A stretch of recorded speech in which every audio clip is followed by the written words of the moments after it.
जब मैंने church start किया तो स्टार्टिंग के 5-6 महीने सिर्फ मेरे पास 4-5 लोग आते थे। कितने लोग आते थे? 4-5 लोग आते थे। फिर 6 लोग हो गए। तो एक पास्टर ने मुझे अपने चर्च में इनवाइट किया, बोला आप आओ और हमारे बीच में। It was a Tamil assembly, Tamil लोग थे वो। तो मैं वहाँ पर गया मीटिंग लेने के लिए, और जब मैं वहाँ पर प्रीच कर रहा था तो प्रीचिंग के बाद पास्टर के घर में मेरा खाना था। तो पास्टर ने मुझसे क्वेश्चन किया। उन्होंने मुझसे पूछा कि चर्च में कितना लोग आता। मैंने बोला हमारे चर्च में 6 लोग आता। खाली 6 लोग? अभी आपको ये कोई वर्ड कह दे तो आप डिस्करेज हो सकते हो कि यार ये तो पॉइंट कर रहा है। उन्होंने बोला कितना लोग आता? मैंने बोला 6 लोग आता। खाली 6 लोग आता? मैंने बोला हाँ, यीशु के चर्च में 12 था, हमारा आधा कलीसिया तो बन भी गया। मैंने उनको ये वर्ड बोल दिया। नहीं नहीं, आपका चर्च ग्रो नहीं कर रहा, कुछ गड़बड़ है। तो उन्होंने मस्त मुझे आधा घंटा भाषण दिया। मैंने सुन लिया उनको। मैं डिस्करेज नहीं हुआ, मैं डिस्टर्ब नहीं हुआ, बिकॉज आई नो मुझे किन बातों पे ध्यान नहीं देना है। मैंने अपने लाइफ में अपने आप को शिक्षण दिया। शिक्षण का मतलब मैंने अपने माइंड को ट्रेन किया कि मुझे किन बातों पे ध्यान नहीं देना चाहिए। मेरे भाइयों, मेरी बहनों, याद रखिए, लोगों की बातों पे कभी ध्यान न दें, अपने लक्ष्य को पूरा करें। परमेश्वर ने आपकी जिंदगी में आपके लिए कुछ रखा है, उसको पूरा करो। लोगों को क्या है, वो तो बोलते रहेंगे, उनका काम है बोलना। आप अपना काम करो ना। आप समझ पा रहे हैं मेरी बातों को?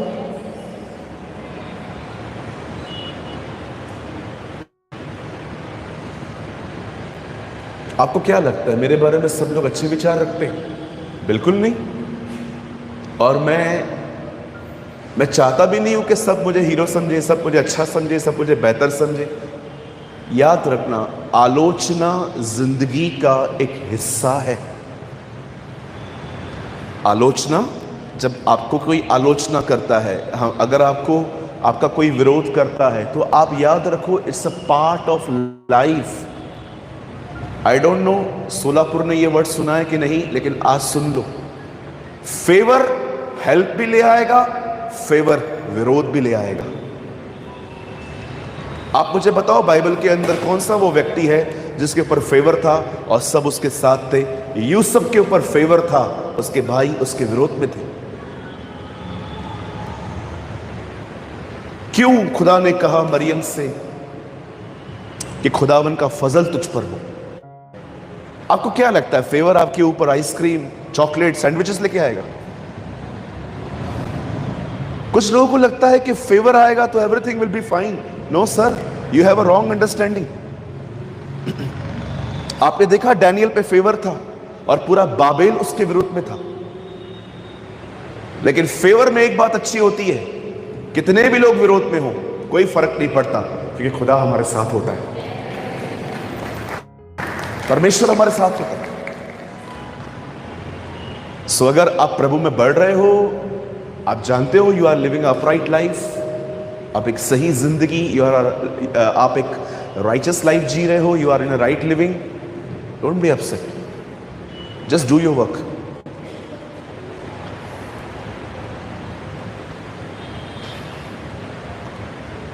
आप समझ पा रहे हैं?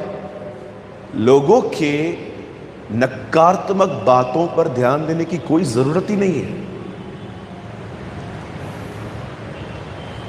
मैंने बहुत लोगों को देखा है, वो लोगों के ओपिनियन के बड़े गुलाम हैं।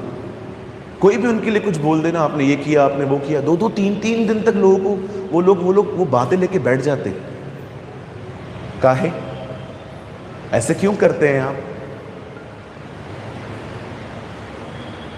आपने देखा है जब पति पत्नी के बीच में झगड़ा होता है तो झगड़े में अंदर बातें सिर्फ कोई चाय पानी की तरह होती है। लेकिन झगड़ा बढ़ता जानते हैं कैसा है? वो 99 की बातें निकालती है। तेरी माँ ने ऐसा किया, तेरे पिताजी ने ऐसा किया, और ये भी बोलता है तेरी माँ ने कौन सा अच्छा किया, उसने भी तो ऐसा ही किया मेरे साथ। अब देखो आपकी लड़ाई और झगड़ों में सब पुरानी बातें। किसी भी संबंध को बर्बाद करने का सबसे बेस्ट वे है झगड़े में एक दूसरे की गलतियों को जो पहले हुई है ना बार बार रिमाइंड करवाओ। अब सब खत्म कर दोगे एक दिन। कुछ लोगों को लगता है मसीह लोग जो होते हैं ना उनके घरों में लड़ाई झगड़े कभी भी नहीं होते। आप गलत हो, बहुत होते हैं आजकल।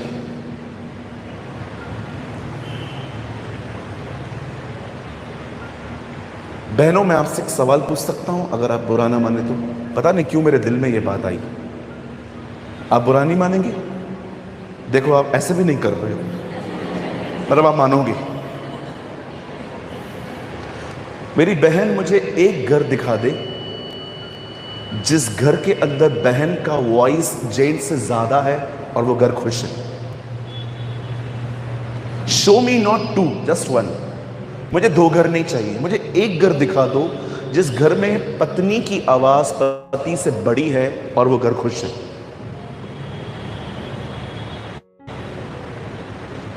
आज से बहुत साल पहले प्रभु ने मुझे एक बात कही थी, तू अपने घर के अंदर ब्लेसिंग का रीजन है कि डिस्टर्बेंस का reason?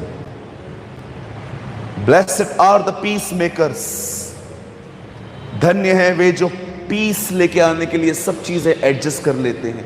Peace maker, not trouble maker. आप मुझे एक घर बता दो मेरी बहनों जिसमें पत्नी की आवाज पति से ऊंची है। मुझे एक घर बता दो जिस घर के अंदर बहन मुखिया है और वो घर खुश है। आपको नहीं मिलेगा। आई लिव इन मुंबई, मैं मुंबई से हूं। मैं कभी कभी जब चर्च के बाहर मैं खड़ा रहता हूं लोगों से मिलने के लिए, मैं भागता नहीं हूं। मुझे लगता है भेड़ को धक्का लगेगा तो वो चरवाहे के पास ही आएगी ना। बहुत सारे कपल्स मिलने आते हैं मीटिंग के बाद और कहते हैं ब्रदर हमें इतने साल हो गए, we are not happy brother, हम खुश नहीं हैं ब्रदर। और कभी कभी मैं जब डीप जाने की कोशिश करता हूँ ये देखने के लिए कि प्रॉब्लम है कहाँ पर, तब मुझे पता चलता है कि पोजीशंस रॉन्ग है घर के अंदर। पत्नी पति बन चुकी है, पत्नी पति बन रहा है। ऐसा न करें। और मेरे भाइयों, मैं आपसे भी एक बात पूछना चाहता हूं, आप अपनी वाइफ के साथ इतने रूड क्यों? Why you are so rude? मैं जब यहां पर आने वाला था तो मैंने सर को कहा, सर मुझे कुछ भी नहीं चाहिए आपकी तरफ से, मुझे एक अलग से कमरा दे देना। और मैं वो क्यों मांगता हूं मैं आपको बताता हूं। खुदा के फजल से मेरे पास बहुत सारे सरमन्स होते हैं प्रीच करने के लिए। मैं स्टेशन से नीचे उतर के भी प्रीच कर सकता हूं, कोई प्रॉब्लम नहीं है। मैं समय समय तैयार रहता हूं। लेकिन मैं जब किसी को कहता हूं ना मुझे कमरा चाहिए थोड़ा चर्च से दूर, वो इसलिए करता हूं ताकि मैं जब आऊं तो मैं दुआ करूं और खुदावन मुझे कुछ लीड कर सके कि मैं यहां पर क्या सिखाऊं। आप जानते हो, जब मैं दुआ कर रहा था सोलापुर के लिए, मुझे परमेश्वर ने कुछ बातें दिखाई जिसमें करेक्शन की नीड है। और जानते हो वो करेक्शन क्या है? स्पेशली इन फैमिलीज के अंदर मुझे लगता है आप बहनों को अपने घर के अंदर हम्बल होने की नीड है, और आप भाइयों को भी अपने परिवार के अंदर रूड बिहेव छोड़ने की नीड। That's very important.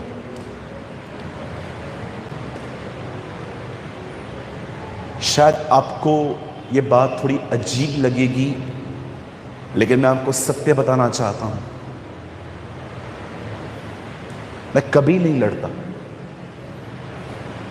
मैं कभी किसी से झगड़ा नहीं करता। ये फजल मुझे परमेश्वर ने दिया है। हमारा खुदा वो नहीं था जो पहाड़ों पे जाके बैठ गया था सब छोड़ के। ऊपर बैठेगा तो क्या टेम्पटेशन आएगा, नीचे उतरना भाई। हमारा खुदा नासरत में रहा था, एक बुरी जगह पे, आपने देखा वो वहां पर रह के पवित्र हुआ था। क्रिश्चियन लाइफ पहाड़ों पे नहीं है, वो पब्लिक प्लेसेस पे है। जब आप लोगों से रोज मिलते हो, बातचीत करते हो, पब्लिकली आप घूमते रहते हो, तब आपको पता चलता है एक्चुअली आप कहां हो। किसी ने कहा मैं पहाड़ों पे बैठूंगा, मैं सब कुछ छोड़ चुका हूं। अरे नीचे उतर भाई, ऊपर क्या है, ऊपर कोई परेशान करने तुझे आएगा नहीं। लेकिन जब आप रोज एवरी सिंगल डे प्रैक्टिकली आप जीते हो तो आपको ध्यान देने की जरूरत है। कितने लोग समझ पा रहे हैं मेरी बातों को?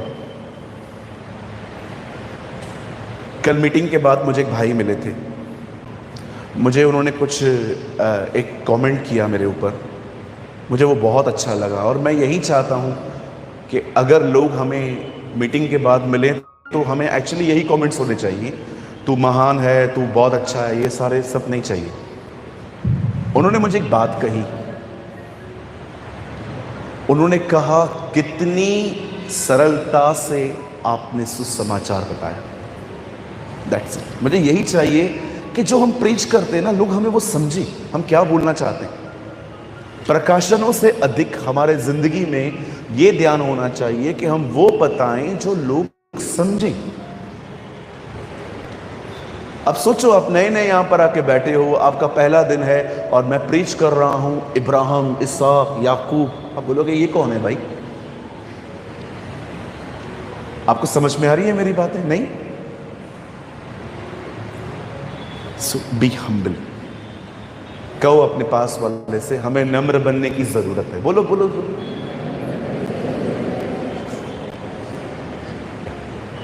क्या बनने की जरूरत है?